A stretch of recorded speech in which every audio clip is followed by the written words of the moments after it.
आगे बढ़ते हैं। हाथरस कांड के बहाने यूपी में सियासत जारी है। अब समाजवादी पार्टी के अध्यक्ष अखिलेश यादव ने एक ऐसा बयान दे दिया है जिसने यूपी की सियासत में नई हलचल पैदा कर दी है। अखिलेश यादव ने डिप्टी सीएम ब्रजेश पाठक पर बड़ा बयान दे दिया है।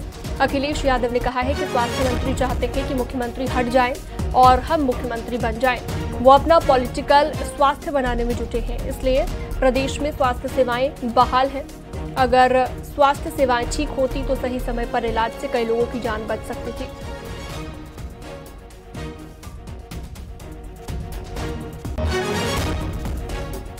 तो अखिलेश यादव ने एक ऐसा बयान दे दिया है जिससे उत्तर प्रदेश की राजनीति में अब हलचल पैदा हो गई है कि सीएम बनना चाहते हैं ब्रजेश पाठक। ये कहा उन्होंने कि इसलिए स्वास्थ्य सेवाएं बहाल हैं।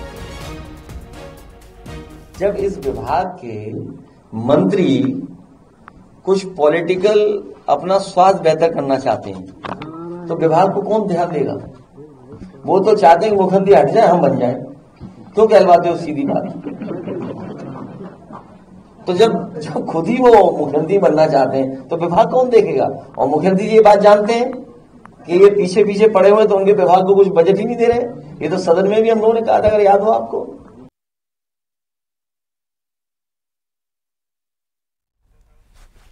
तो सुना आपने अभी भी अखिलेश यादव को। अखिलेश यादव की ओर से हाथरस कांड के बहाने डिप्टी सीएम ब्रजेश पाठक को आड़े हाथ लेते हुए उन पर निशाना साधा गया है, जुबानी हमला बोला गया है और साथ ही साथ ये भी कहा गया है कि वो सीएम बनना चाहते हैं, इसलिए स्वास्थ्य सेवाएं बहाल हैं, ये उन्होंने कहा है और ब्रजेश पाठक पर हमला बोला है। तो अखिलेश यादव ने ये बात कही है। भारतीय जनता पार्टी के प्रवक्ता आलोक अवस्थी जी हमारे साथ जुड़ गए हैं फोन लाइन पर। बहुत स्वागत है आलोक जी आपका। अखिलेश यादव ने जो बयान दिया है ब्रजेश पाठक को लेकर, कहा है कि वो सीएम बनना चाहते हैं इसलिए स्वास्थ्य सेवाएं बहाल हैं, क्या कहेंगे इस पर, आपकी टिप्पणी? मुझको लगता है कि श्रीमान अखिलेश यादव जो है हमारे पार्टी के सर्वोच्च नेता अपने आप को मानने लगे हैं कि उन्हें ये पता है कि कौन किस समय किसको क्या पद मिलेगा। अखिलेश यादव जी को तो अभी इस बात का जवाब देना चाहिए कि श्रीमान रामगोपाल यादव जी ने हाथरस के दुर्घटना को हादसा बताया है और अखिलेश यादव जी पत्रकारों के द्वारा सवाल पूछे जाने पर उनको डपट रहे हैं कि तुम बीजेपी के काम कर रहे हो, जबकि वो रामगोपाल यादव जी के बयान को दोहरा रहे हैं। तो अखिलेश यादव जी को अपनी पार्टी का ध्यान देना चाहिए कि उनकी पार्टी में उनके नेता क्या बोल रहे हैं और भारतीय जनता पार्टी में किस पदाधिकारी को, किस कार्यकर्ता को क्या काम किस समय मिलेगा, ये हमारे नेतृत्व पे छोड़ देना चाहिए। लेकिन जिस तरह से उन्होंने कहा है आलोक जी कि हाथरस कांड जो हुआ उसके बाद हमने देखा कि स्वास्थ्य सेवाएं भी काफी लचर दिखाई दी, जैसा कि तस्वीरों में भी नजर आया। जैसे ही इतनी बड़ी तादाद में लोग अचानक अस्पताल ले जाए गए तो वहां पर व्यवस्थाएं भी ऐसी नहीं थी कि वहां पर इतने लोगों का इलाज हो पाए।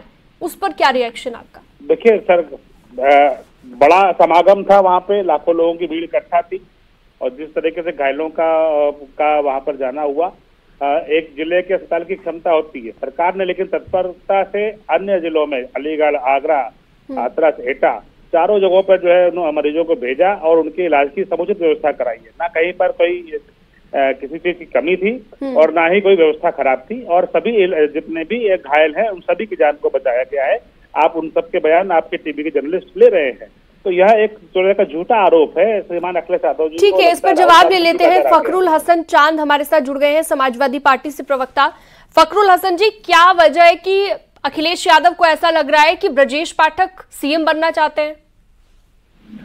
देखिए, सवाल मुख्यमंत्री बनने का नहीं, बात सवाल हो रहा थी स्वास्थ्य सेवाओं की, कि जो उत्तर प्रदेश की बदहाल स्वास्थ्य सेवाएं हैं, जिस तरीके से हाथरस की दुखद घटना हुई, वहां ऑक्सीजन नहीं था, डॉक्टर नहीं था और जो स्वास्थ्य मंत्री जी की जिम्मेदारी थी हाथरस जाने की, हाथरस पीड़ितों से मिलने की, वहां पे जिन डॉक्टरों ने अपनी जिम्मेदारी नहीं निभाई, जिन अधिकारियों ने जिम्मेदारी नहीं निभाई, उनके खिलाफ कार्रवाई करने की, वो कार्रवाई नहीं करते हैं।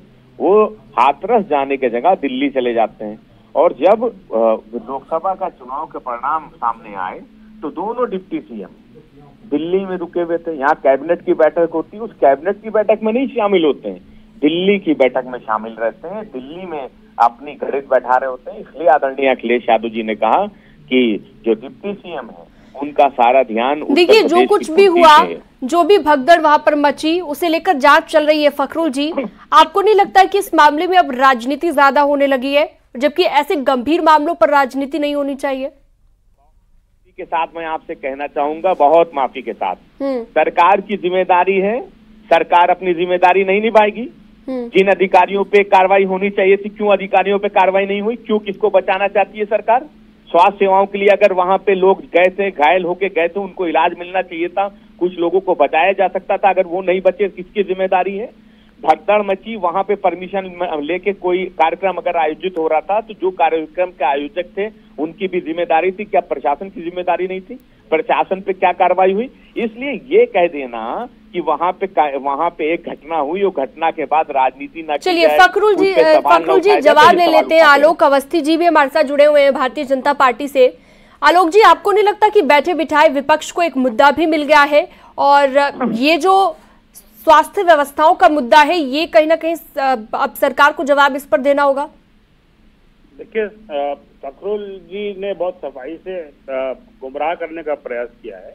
जो स्वास्थ्य मंत्री हैं और उप मुख्यमंत्री हैं ब्रजेश पाठक जी, वो स्वयं हाथरस गए, डॉक्टरों की टीम को लेकर के गए, लगातार उन्होंने वहां पर जो है मरीजों को देखभाल करने के लिए समुचित व्यवस्था की बात करी है। बाकायदा उनके ट्विटर हैंडल से और सरकार के ट्विटर हैंडल से इन खबरों को प्रसारित किया गया है।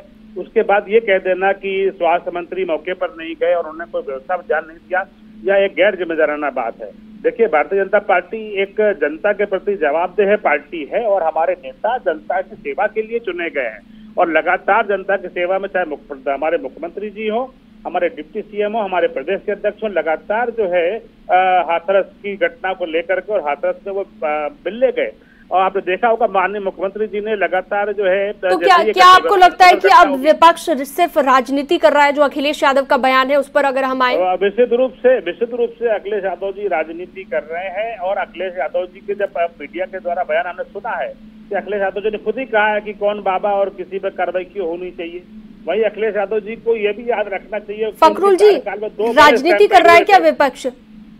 देखिए, मुझे तो समझ में नहीं आता कि भारतीय जनता पार्टी के लोग, अब उनकी पार्टी के प्रवक्ता, अरे भाई, अगर सरकार की कहीं कमी है, सरकार की कहीं गलती है, आप कार्रवाई नहीं करना चाहते, आप बचाना चाहते हैं, वो आपका अधिकार है। लेकिन जनता जवाब देती है। लोकतंत्र में जनता ने आपको जवाब लोकसभा चुनाव में भी दिया है। और आप अगर इसी तरीके से झूठ बोलते रहेंगे, अगर आपकी जो जिम्मेदारी है, आप स्वास्थ्य सेवाओं के बारे में अगर हम सवाल पूछ रहे तो क्या गलत पूछ रहे हैं? आप अगर क्या वहाँ ऑक्सीजन नहीं थी तो हम उस पर सवाल ना पूछे? अगर वहाँ डॉक्टरों की टीम नहीं थी, एम्बुलेंस नहीं थी, हम सवाल ना पूछे आपसे? हम कहते बहुत गलत बयान नहीं कर रहे हैं, वहाँ पे डॉक्टर नहीं, आप गलत बोल रहे हैं, आप गलत बोल रहे हैं। और हमारा ये लोकतांत्रिक अधिकार है, हमारा लोकतांत्रिक अधिकार है, हम उन सवालों को उठाएंगे। इलेक्शन के अंदर भी हमने देखा कि विपक्ष ने किस तरीके से झूठ बोला है, और आज भी हम देख रहे हैं कि देखिए, ये झूठ बोलने का काम भारतीय जनता पार्टी का है। ये झूठ बोलने का काम भारतीय जनता पार्टी का है, समाजवादी पार्टी का नहीं है। झूठ बोलना, लोगों को झूठ सुबह शाम परोसना, ये काम भारतीय जनता पार्टी का है, समाजवादियों का नहीं है। हम आपको आईना दिखा रहे हैं, आप देखेंगे तो ठीक है, नहीं देखेंगे तो जनता आने वाले समय में आपको आईना दिखाएगी, कोई दिक्कत नहीं है। आप ऐसे ही झूठ बोलते रहिए, हम ऐसे ही सच आपको बताते रहेंगे, सच आप स्वीकार कर लेंगे, सच से कुछ सबक सीख लेंगे तो अच्छा है, और नहीं सीखेंगे तो जनता सबक सिखा देगी, कोई दिक्कत नहीं है। ये लोकतंत्र है, लोकतंत्र में जनता जवाब देती है। जनता ने लोकसभा चुनाव में आपको जवाब दिया है, लेकिन फिर भी आप सीखना नहीं चाहते, तब भी आप सच नहीं बोलना चाहते, तब भी आप जनता की नहीं सुनना चाहते, तो मत सुनिए, जनता आने वाले समय में आपको जवाब देगी।